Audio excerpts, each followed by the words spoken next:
So everybody, I figured it out. I think we're all being misled on this whole Saudi Arabia versus Canada thing.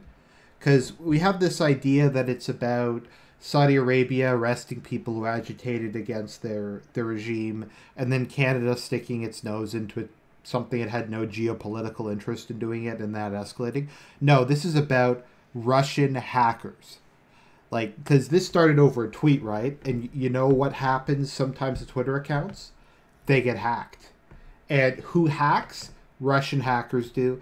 So I posit that Russian hackers hacked Canada's foreign policy account, and they posted this. They posted this tweet as a way of stoking tension between Saudi Arabia and Canada because of Donald Trump, to help Donald Trump out. And yeah, that's it, to help Donald Trump out and to get the attention off of him, because he's their plant.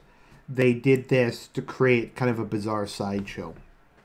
So they made this tweet, and the government of Canada couldn't admit that their account got hacked, and they blackmailed Justin Trudeau with the videos they found on his computer.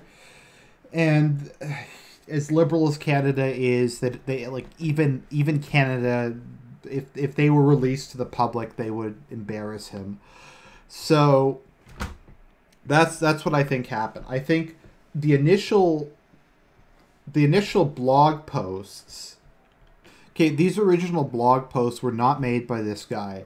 They were made by Russian hackers.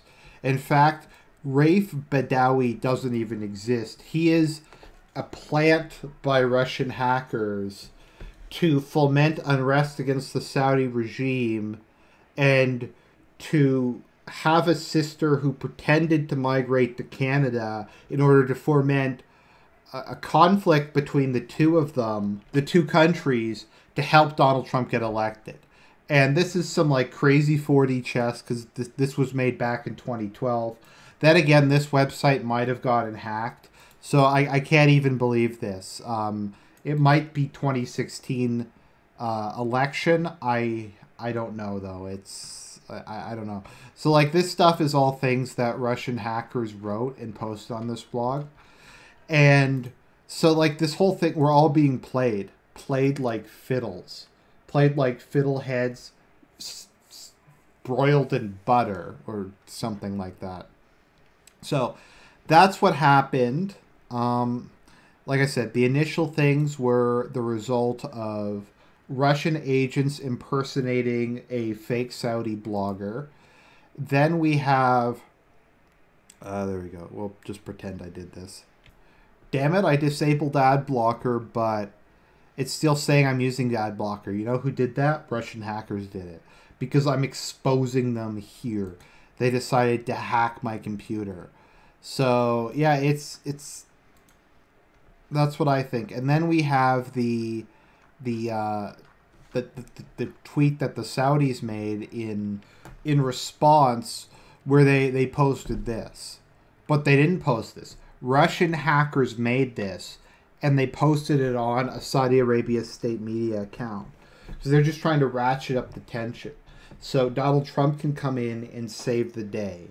And this is about, that's what all this is about, is a distraction, while like it's to shift attention away from the investigation into the Russians hacking America's national election. Because we know that Canada would never interfere in the politics of internal politics of another country. I mean, look at this. America's hypocritical outrage over Russia's cyber interference in its presidential election. So, like, the CBC is saying here, we are against all political intervention in other countries. We're against it when Putin does it. We're against it when America does it. So they're obviously against it when Canada does it. Because there's nothing more evil or more terrible than interfering in the internal politics of another country, of the state sponsoring that. And like, what's even worse is extraditing dissidents who are interfering with the other country, who are living in another country. Like, let's look at this article. Extradition to extradite the Russian hackers is like a goal now. So they want to extradite the hackers from Russia because they're living in another country and they influence the internal politics of America. And Canada obviously wouldn't do something hypocritical like criticize another country for basically arresting someone who had been hiding in a third country.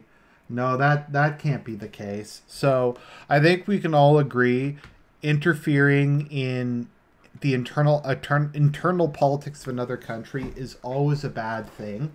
That's what I learned about this whole thing involving the Russian hackers. That's what the CBC said. That's what the American media said. And none of this actually happened. The tweet was by Russian hackers. The response was by Russian hackers. They were the ones who were behind this. So I want everybody, that's going to be the key takeaway. Do I have any evidence that Russian hackers were behind it? No, because they covered their trails so well. So the lack of evidence is the evidence.